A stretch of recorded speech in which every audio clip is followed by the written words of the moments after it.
State highway number 17 पर रविवार की दोपहर में तेज रफ्तार वाहन ने एक बाइक सवार को टक्कर मार दी, जिससे बाइक सवार की मौके पर ही मृत्यु हो गई। पुलिस ने मर्ग कायम कर शव का पीएम करवाकर परिजनों के सुपुर्द किया। 4 पहिया वाहन को जब्त कर पुलिस थाने में खड़ा किया गया।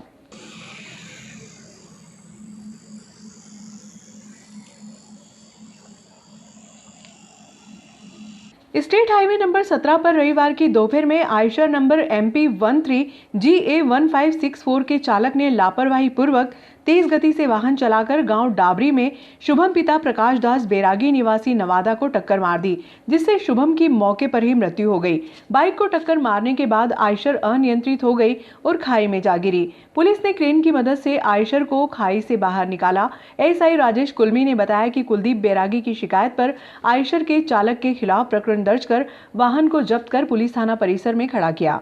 IU राजेश चंदेल के अनुसार शव का PM करवाकर परिजनों के सुपुर्द किया। शुभम विद्युत कंपनी के डाबरी ग्रिड में काम करता था। रविवार की दोपहर भोजन करके घर से लौट रहा था कि सड़क दुर्घटना में मृत्यु हो गई। लॉयंस क्लब के तत्वाधान में पुष्पा जायसवाल की स्मृति में श्री मुरलीधर कृपा अस्पताल मक्सी के सहयोग से निःशुल्क नेत्र परीक्षण शिविर का आयोजन किया गया।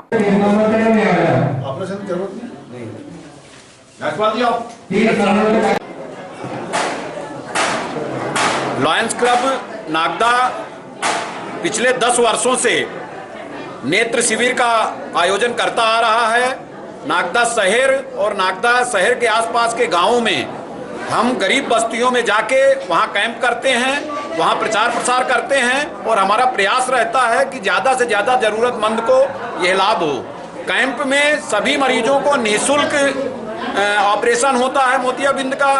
दवाइयाँ ज़रूरत हुई तो दवाइयाँ भी देते हैं और उनको घर पहुंचाने की व्यवस्था भी लॉयंस क्लब ही करता है। पिछले 2 वर्षों से कोरोना के दौरान चूंकि परमिशन नहीं थी, इसलिए हम लॉयंस क्लब के माध्यम से जो नेत्र शिविर करते हैं उसका आयोजन नहीं कर पाए और आज से पुनः हमारे लॉयंस क्लब नागदा के अध्यक्ष लॉयन कमलेश जायसवाल जी की माता श्री पुष्पा देवी जायसवाल जी की स्मृति में आज से हम इस कैंप का पुनः प्रारंभ कर रहे हैं, जो प्रति माह इसी तरीके से अलग अलग जगह पे अलग अलग गरीब बस्तियों में ग्रामीण अंचलों में जाके हम पुनः कैंप लगाएंगे। लायन गुलजारी लाल जी त्रिवेदी ने बताया कि लायंस क्लब एक सामाजिक संस्था है, समय समय पे सामाजिक गतिविधियों में अग्रणी रहती है। उसी तारतम्य में हम आज 60वां आई कैंप मेरी माता श्री पुष्पा देवी जायसवाल की स्मृति में हमने आज आदित्य विद्या मंदिर परिसर में रखा है। इसमें आना जाना और पूरी तरह से ये शिविर निःशुल्क रहेगा और जब भी नेक्स्ट समय हमें और ऐसा मौका मिला हम ये शिविर लगाते रहेंगे। धन्यवाद। जय हिंद, जय भारत। लायंस क्लब के मेरे साथियों, नागदा के पत्रकार, महिला शक्ति एवं नागरिकगण, जैसा कि आप सबको मालूम है कि नागदा के लायंस क्लब नाग के द्वारा बहुत निःशुल्क कैंप का शुरुआत श्री चंद्रशेखर जैन के द्वारा किया गया था। आज उनके द्वारा बोया गया ये वृक्ष बराबर फल दे रहा है। आज 60वां कैंप यहाँ लग रहा है। ये निरंतर लायंस क्लब के जो सदस्य हैं उनके द्वारा किया जा रहा है। मैं धन्यवाद देता हूँ हमारे जायसवाल जी को, जिन्होंने अपनी माता जी की स्मृति में आज 60वां कैंप लगाया है। मेरी ओर से लायंस क्लब को ढेर सारी बधाइयाँ, जायसवाल परिवार को ढेर सारी बधाइयाँ। मैं निश्चित ये मान के चल रहा हूँ कि जब तक लायंस क्लब रहेगा ये नेत्र शिविर निरंतर चालू रहेगा। मेरी ओर से आप लोगों को सबको पुनः शुभकामनाएं। कोरोना के दोनों टीके लगवाने पर स्नेह के 36 दिव्यांगों को राशन किट का वितरण किया गया। दिव्यांगता के क्षेत्र में देश की सर्वश्रेष्ठ संस्था के रूप में सम्मानित व लायंस ऑफ नागदा की स्थायी परियोजना संस्था स्नेह, लॉयंस क्लब नागदा ग्रेटर, लियो क्लब नागदा ग्रेटर व स्वास्थ्य विभाग के संयुक्त तत्वाधान में दिव्यांगजनों के कोरोना से बचाव के दोनों टीके पूर्ण होने पर राशन किट वितरण कार्यक्रम स्नेह में संपन्न हुआ।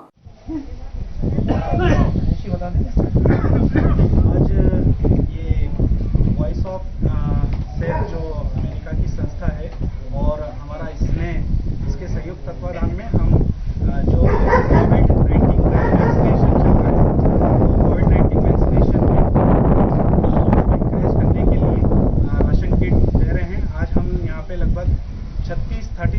किट है जो हम यहाँ पे डिस्ट्रीब्यूशन कर रहे हैं।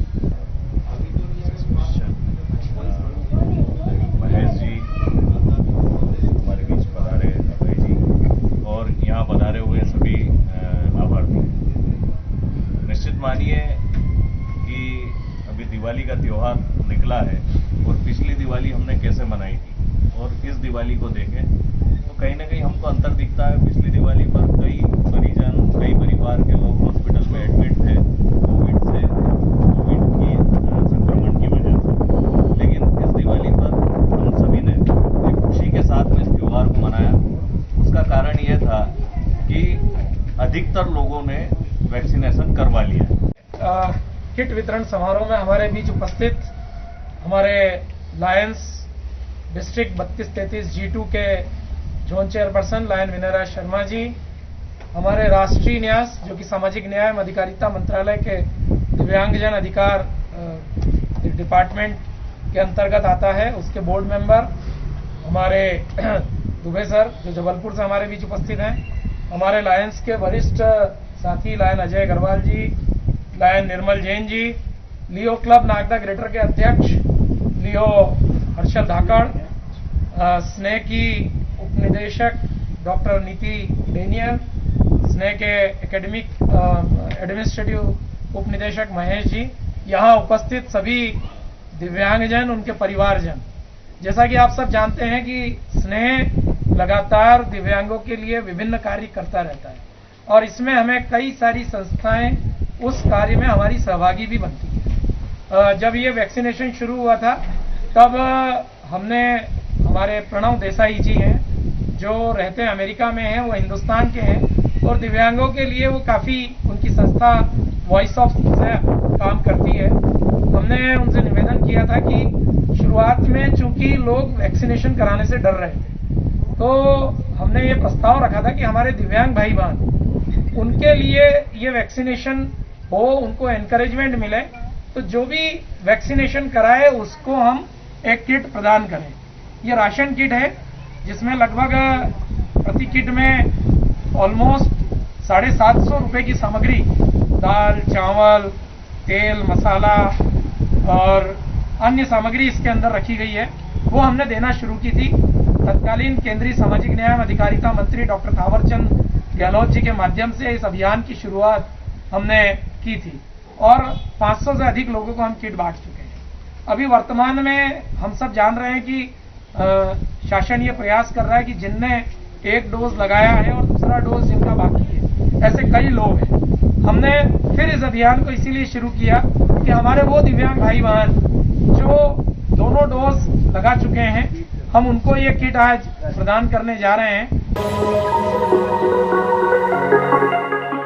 राजस्थान सरकार के सहकारिता मंत्री उदयलाल आंजना का स्टेट हाईवे नंबर 17 पर स्थित सूर्य महल गार्डन पर राहुल आंजना के नेतृत्व में स्वागत किया गया।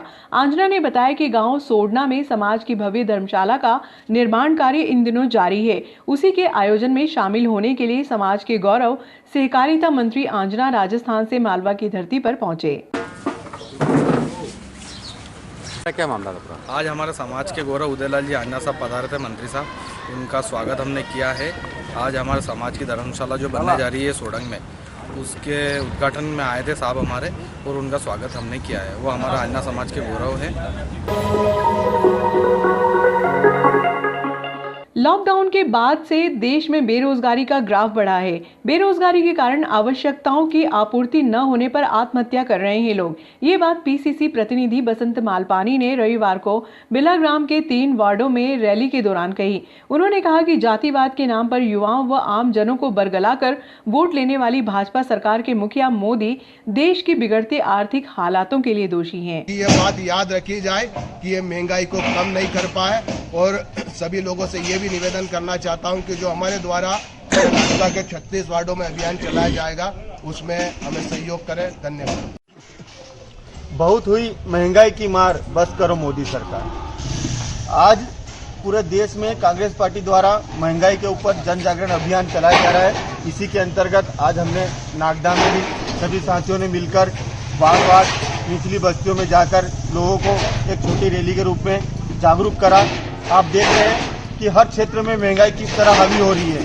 पिछले दिनों जिस तरह कोरोना की मार पड़ी, उसके पहले नोटबंदी की मार पड़ी, तो इससे कई लोग बेरोजगार हुए और अब मोदी सरकार तानाशाही रवैया अपनाकर आम जनता पर महंगाई की मार दे रही है। आप देख रहे हो उज्ज्वला के नाम पर घर घर टंकियां बांट दी, लेकिन उन्होंने गैस की सब्सिडी बंद कर दी। आम आदमी परेशान है आज गैस की टंकी भराने के चक्कर में। आप देख रहे हो पेट्रोल के भाव पिछले दिनों 50 रुपए बढ़ाकर अब 15 से 20 रुपए कम करे हैं। ये धर्म के नाम पर आपको बरगला रही है, ये धर्म के नाम पर आपको बेवकूफ बनाकर वोट ले रही है, लेकिन जहां अगर महंगाई की बात करते हैं तो इनके कानों में जू तक नहीं रहती है। यदि ऐसी मोदी सरकार, गूंगी बेरी सरकार को आज हम 7 दिनों तक जन जागरण अभियान के माध्यम से हर वार्ड में, नागदा में घूमेंगे और जागरूक करेंगे। मेरे सभी भाइयों और जितने भी मेरे क्षेत्रवासियों से चैनल के माध्यम से आपसे अपील करता हूं कि हमारी इस अभियान में आप जुड़े और अधिक से अधिक इस अभियान को सफल बनाएं। जय हिंद। क्षत्रिय राठौर समाज का दीपावली मिलन समारोह व अन्नकूट महोत्सव का आयोजन शनिवार की रात्रि में पाल्या रोड स्थित नारायण मांगलिक परिसर में हुआ।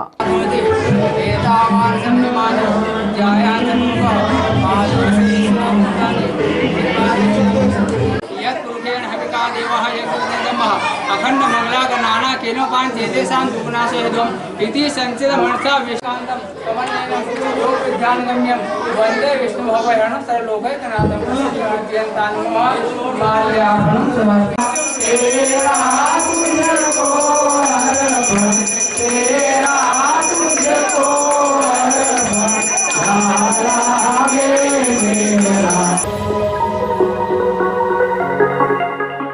चंबल नदी के तट पर स्थित बाल हनुमान मंदिर में अन्नकूट व दीपावली मिलन समारोह का आयोजन पूर्व कैबिनेट मंत्री सुल्तान सिंह शेखावत के मुख्य आतिथ्य में संपन्न हुआ।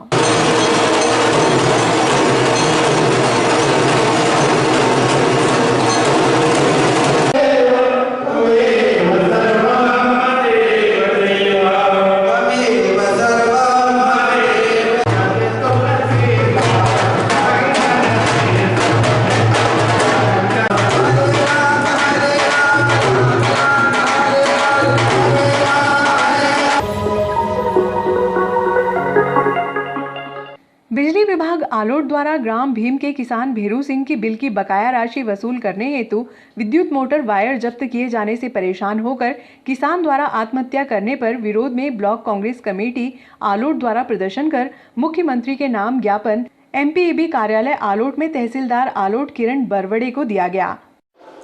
देखिए, आज जो ज्ञापन दिया गया तहसीलदार महोदया के मार्फत CM साहब को, वो शासन स्तर पे तहसीलदार महोदया द्वारा कहा गया है कि पहुंचवा दिया जाएगा और वहाँ से जैसा भी जो नियमानुसार कार्रवाई होगी उसके अनुसार आगे की कार्रवाई की जाएगी। सर, क्या उनकी मांग है कि यहाँ पे जो अधिकारी पदस्थ हैं उनको आरोपित बजाय उनके तौर से इनके द्वारा ही अगर ऐसा कदम नहीं उठाया जाता तो ये घटना घटित नहीं होगी, तो विभाग की क्या कुछ कार्रवाई की जाए? अभी जांच चल रही है, पुलिस विभाग इसकी जांच कर रहा है और हमारे पास प्रतिवेदन आता है कि कोई इसमें दोषी है तो उनके खिलाफ बिल्कुल कार्रवाई की जाएगी। सर, आरोप और जांच में केवल इतना है कि भाई ये गए थे विभागीय वसूली करने और उसके पश्चात उनके द्वारा ये घटना घटित हुई है, तो इसमें किस प्रकार का डिस्कशन किया जाएगा? नहीं, अभी जो जानकारी प्राप्त हुई है उसके अनुसार ये है कि उपभोक्ता पर बकाया राशि थी 1,12,000 के आसपास, लगभग इतना पैसा बकाया था। पूर्व में नोटिस भी दिए गए थे कि आप पेमेंट जमा कर दें, अन्यथा आपका जो है बिजली कनेक्शन काट दिया जाएगा और वसूली के लिए नियमानुसार कार्रवाई की जाएगी। उनके द्वारा पेमेंट जमा नहीं किया गया उपयोगकर्ता के द्वारा और उसके पश्चात जो है हमारी चेकिंग टीम, जिसमें कनिष्ठ यंत्री और उनके अधीन जो लाइन पर कर्मचारी है वो लोग गए थे और उनके द्वारा देखा गया कि वहाँ पर विद्युत की मोटर उससे सिंचाई कर रहे थे, तो वो उनके द्वारा वहाँ पर मौके से जब्त की गई, वहाँ का पंचनामा बनाया गया और ये हमारी रूटीन प्रक्रिया है वसूली बकाया जो है राशि उसके वसूली की कार्रवाई करने की, और जिसमें नियमानुसार कार्रवाई करी है और अगर इसमें भी कोई दोषी पाया जाता है जो कि गलत तरीके से गलत काम किया हो तो फिर उनके खिलाफ कार्रवाई की जाएगी। सर, आप आलोट डिवीजन के मुख्य अधिकारी और ऐसे में चाहते तो अगर जैसे कि बताया जा रहा है कि किसान द्वारा हाथ जोड़े गए और बताया गया कि कल सोयाबीन बेच के भुगतान कर दूंगा, 1 लाख रुपए का तक का बिल है और यदि उसमें किसान 1 दिन की मुहूर्त मांग रहा था, क्या उचित था उसको 1 दिन की छूट देने से? नहीं, ये जांच हो रही है, अभी जांच की जा रही है। इसमें हमारे कर्मचारियों से भी हमने भी बात की है, उसमें ये तथ्य निकल के आया है कि उपभोक्ता ने बोला था कि मैं 1-2 दिन में पेमेंट जमा कर दूंगा, और इनकी आपसी सहमति से किस्त भी करने की सहमति बनी थी। हमारे अधिकारी ने किस्त भी कर दी थी कि आप किस्त के रूप में पेमेंट जमा कर दें और आपकी मोटर हम वापस सुपुर्द कर देंगे, और उपयोगकर्ता के द्वारा भी इसमें सहमति जताई गई थी और उनके द्वारा कहा गया था कि मैं 1-2 दिन में पेमेंट जमा करके मेरी मोटर वापस छुड़ा के ले आऊँगा, और वहाँ से राजी खुशी हमारे स्टाफ वहाँ से निकले थे। विद्युत मंडल कार्यालय में आए। मेरे पिताजी ने बिजली विभाग के कर्मचारियों से प्रताड़ित होकर आत्महत्या कर ली, इसलिए दोषियों पर कार्रवाई हो इसी मांग के लिए आया। क्या कारण था जिसकी वजह से आत्महत्या की? ये कोई बिल बकाया था क्या आपका? हाँ, बिल बकाया था। बिल बकाया पता लगा कि उन्होंने आत्महत्या इस बिल की वजह से करी। रात भर सोए रहे, उनकी मोटर निकाल के ले गए थे, इसलिए दूसरों की मांग रखी थी। क्या बिजली विभाग ने पहले कोई नोटिस वगैरह नहीं दिया था? नहीं दिया। डायरेक्ट उन्होंने आके और मोटर निकाली? डायरेक्ट उन्होंने मोटर निकाल लिया। आप लोगों को पहले तो कोई सूचना वगैरह? सूचना उतना नहीं थी, नहीं है। नहीं, जो मृतक है आपकी क्या पिताजी है? पिताजी। कितने समय बाद मिले थे दवाई? उनसे 5-10 मिनट के अंदर ही मिला। कुछ चर्चा हुई थी? चर्चा तो कुछ नहीं हो गया, आलोट लेकर आ गए थे।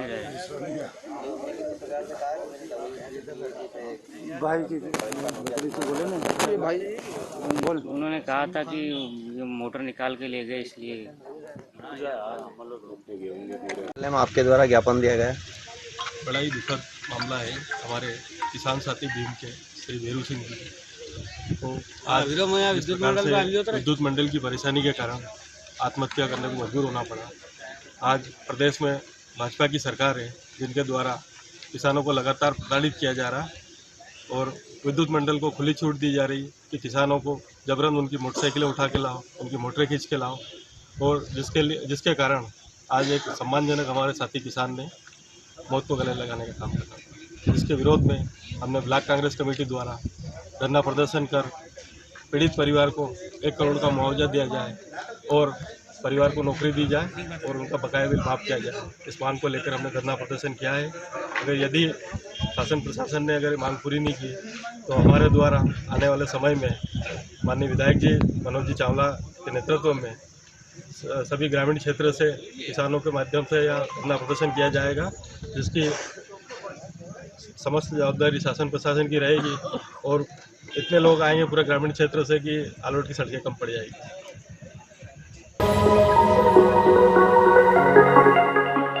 खासरोद विधानसभा के ग्राम सुरेल संडावता गेड़ावदा से होकर बड़नगर जाने वाली सड़क निर्माण के अधूरे पड़े कार्य से पूरी बरसात और अभी तक रहवासी परेशान हो रहे हैं। 1.5 वर्ष की कांग्रेस सरकार से मंजूरी मिली सड़क का कार्य सरकार गिरने के बाद आज तक शुरू नहीं हुआ। ठेकेदार और सरकार की लापरवाही से पीडब्ल्यूडी द्वारा सड़क निर्माण कार्य अधूरा छोड़ दिया गया है। पूरी सड़क पर गिट्टी उखड़ी हुई पड़ी है, जिससे आए दिन 2 पहिया वाहन दुर्घटनाओं के शिकार हो रहे हैं। शासन प्रशासन को आवेदन देने के बाद भी किसी ने भी इस ओर ध्यान नहीं दिया।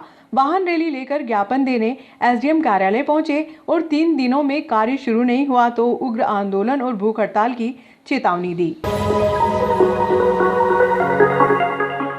विद्युत वितरण कंपनी द्वारा कृषि क्षेत्र के लिए बनाए गए नए शेड्यूल के विरोध में भारतीय किसान संघ के तत्वाधान में किसानों ने विद्युत वितरण कंपनी के खिलाफ आक्रोश व्याप्त थे। किसानों का कहना है कि उन्हें केवल 4 महीने बिजली की आवश्यकता पड़ती है, जिसमें विद्युत वितरण कंपनी मनमाने तरीके से शेड्यूल बनाकर बिजली की सप्लाई करती है। अधिकारी व ठेकेदार से हम ग्रामवासियों ने अनुरोध किया, लेकिन अधूरे रोड का आज तक निर्माण कार्य शुरू नहीं हुआ, जबकि उक्त रोड की राशि 4 वर्ष से पूर्ण। क्या बिजली की व्यवस्था किस तरह से क्या आप सुचारू रूप से व्यवस्था करेंगे? भारतीय किसान संघ द्वारा आज खाचरोद के इस कार्यालय पर आवेदन दिया गया है। उसमें जो अभी जो शेड्यूल चल रहा है उसमें क्या दिक्कत आ रही है? विद्युत प्रदाय से रिलेटेड है, शेड्यूल से रिलेटेड है और अन्य जो समस्या है। एक्चुअली में ये जो शेड्यूल वाला है वो वरिष्ठ कार्यालय को से जैसे ही कुछ नए निर्देश प्राप्त होता है शेड्यूल जो है मतलब वरिष्ठ कार्यालय से बन के आता है उनको इम्प्लीमेंट किया जाता है। 10 घंटे निर्बाध विद्युत सप्लाई हमारे द्वारा की जाती है।